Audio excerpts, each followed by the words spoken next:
content marketing plan also backs that up as well. So a content marketing plan should follow these principles: 4, 1, 1. So that is one hard sell post. That is, for me, if I was to market you about black marketing, that's a hard sell post. And then one soft sell, which is actually about something like content marketing or personal branding. It's not directly linked to my company, but it's giving people information about the sector I'm in, the theme I'm in. And then 4, unrelated posts. And that is, for example, it could be about Singapore, innovation, leadership. It could be about, I was at the Affordable Art Fair last night. I shared a picture about that. That's nothing to do with my company, but I shared it because it's interesting to my followers.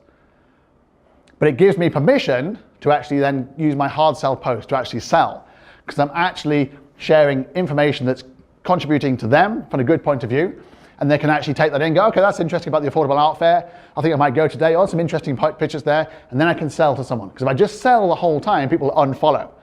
People switch off, or they remove you as a connection. So you've always got to respect the fact you have permission to sell by doing unrelated posts that give value to people. So always think about that. Give value to people in your content marketing. Do things like short posts. Look at Christy Lestout. She's brilliant at doing this from CNN. Big picture, few words, simple. But when she makes it personal, it really takes off. When Anthony Bourdain died, for example, she obviously knew him from CNN. She did a nice post about him. When Kate Spade died, for example, she talked about her first Kate Spade bag. So it's business, but it's also personal. She's making it personal. And be yourself, ultimately. So this is me in Hong Kong, the Ritz-Carlton. I arrived, and my room wasn't ready. So I went, where do I have my meetings? Where do I check in and so forth? Say, no, don't worry, Mr. Reed, we'll give you the boardroom for free. Go, for free? Yeah, we'll give it for the whole week. My God, the whole week? So they gave me the boardroom the whole week. Normally they charge for this kind of thing. And I did this post to thank them, saying what amazing customer service. It does not mention my company's services at all. But fortunately, I got 54,000 views, 412 likes and 35 comments, but this guy saw it. And this guy owns the Ritz-Carlton in Hong Kong, as well as in Shanghai and the W Hotel. He saw the post and he said, Chris, I need to meet you.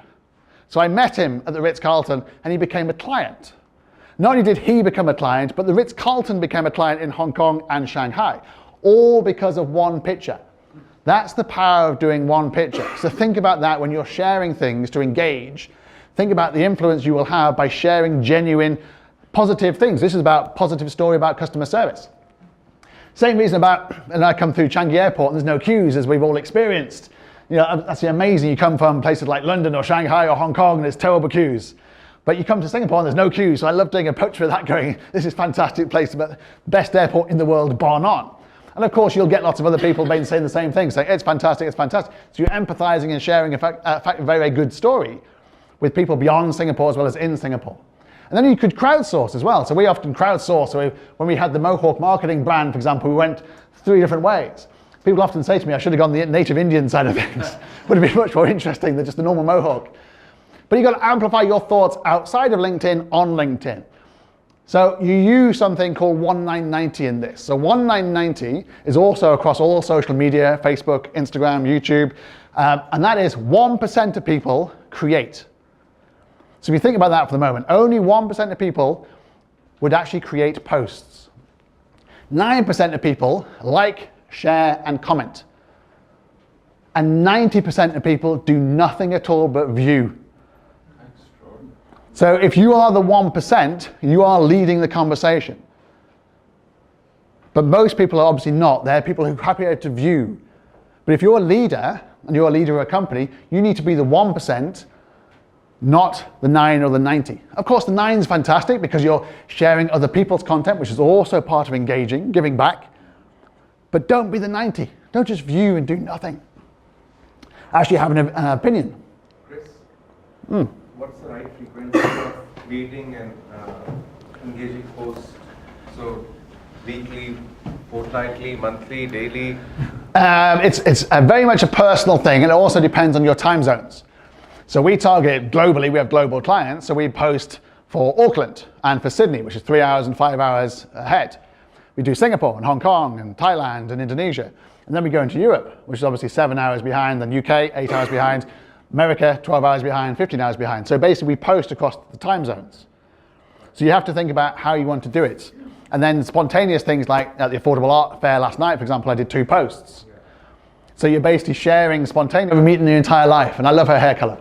So, but she's very much, she's a Singaporean law firm, and she has her own company, but in a very conservative country, in a very conservative clientele. She is a female, and we all know the problem here with SGX having 9% female representation on the boards. She's actually countering that and saying you can lead a law firm and be female and have strong views. So every time she's in the Business Times, she lets people know on LinkedIn what her thoughts are from the Business Times. Because the Business Times, as lovely as it is, has about 5 people who have subscriptions. So unless you're one of the 5 people who have subscriptions, you ain't going to read it. But if you put the same interview on LinkedIn, suddenly you get the kudos of being in the Business Times, and you have potentially 1 million people, or 2.3 million people, for example, in Singapore, who can see it. So Stephanie's very good at doing this. And then she'll even say things from when she's interviewed by the American lawyer, for example. She puts it on LinkedIn. She gets the kudos of being in the publication, and she gets the views from LinkedIn. Even when, for example, her team are on from today, she posts it from today onto LinkedIn. So use LinkedIn amplification. So when you do keynote speaking, if you do media work, use it, but use LinkedIn as the way to do it. Even when she's quoted elsewhere, she puts it on LinkedIn to let people know, her followers, they can actually see this. Whereas if she just left it in the media, they wouldn't see it. LinkedIn is an amplification platform. And if you post on a daily basis, as Steve Blakeman did here, you can rise to massive numbers. So when I first knew Steve here in Singapore 6 years ago, he had 400 connections. He now has 250,000. And all he does is post on a daily basis. Short posts, giving value, giving value, giving value. And then he also answers every single comment. And that's really important. Yes? So Andrew's profile went from 400 to kind of 50,000. Yeah. What's your view in terms of accepting requests? Do you accept everyone? Do you accept people only that you've met? So there's a difference between followers and connections. You can only have 30,000 connections on LinkedIn, so you have to be careful about who you're going to connect with. So you should have a criteria. So we have a strict criteria. Anyone in Singapore, because obviously this is my home, I live here, and mostly everyone in Hong Kong, but then everywhere else, in London, Zurich, Berlin, Shanghai, New York, I specifically look for founders and entrepreneurs, because that's who we work with. Because they will know other founders and entrepreneurs, who will know other founders and entrepreneurs, and that's how LinkedIn works. So you have to be quite careful about how to do that. But now LinkedIn get people to follow people. So that's how Steve has 250,000 followers. You can follow him without actually connecting with him. But connections, you should think about who you want to connect with and personalize the invitation. But also when inbound, don't just accept every single person. Otherwise you'll end up with 30,000 from India. Because they all want to get out of India, and they basically want you to get a job to get them out of India. And that's just because India has 55 million people on LinkedIn. Yes? I have a question. Shoot. What's your view on endorsements? So I always feel very obliged to endorse somebody, but Yeah. It's a very good question. It is a quid pro quo thing. You don't have to do it. But if someone has taken the kindness of actually endorsing you, then you might want to, if you know that person well, like a recommendation, only really recommend them if you know that they do a good job. Because don't forget, that's on someone's profile. And people will then say, oh, you know this person's good at this. And then if this person doesn't seem to be very good at this, they go, well, why did you endorse them? Why did you recommend them? I feel bad when somebody endorses you, and I just say, Don't feel bad. Don't feel bad. Because you have to be authentic. You can't be basically recommending someone or endorsing someone you don't know. It's like giving someone a reference. Someone rings up and say, was this person a good employee? It's like, if you say that person's a fantastic employee, then they go and burn the building down. They basically won't thank you for basically saying a good person. Sometimes you have to tell the truth. And sometimes you have to say no. Yes?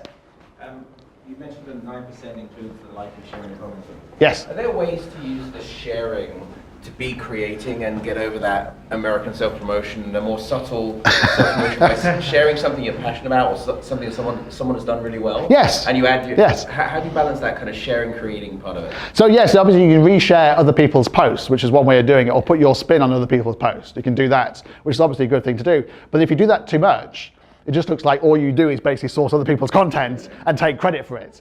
And some people do that. Some people just go around basically taking other people's content, going, I've seen that somewhere else. Oh yes, you didn't do that, you basically took it from somewhere else.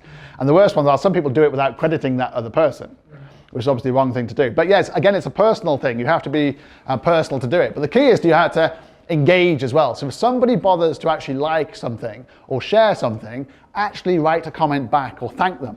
And that makes your post go viral too. If you basically, Tony Hughes does the same thing. Tony Hughes is also up to 250,000 followers. Does the same thing. He likes and shares and comments on every single person who does the same thing. It's only polite. Someone's taken the time and trouble to actually comment on your post, thank them.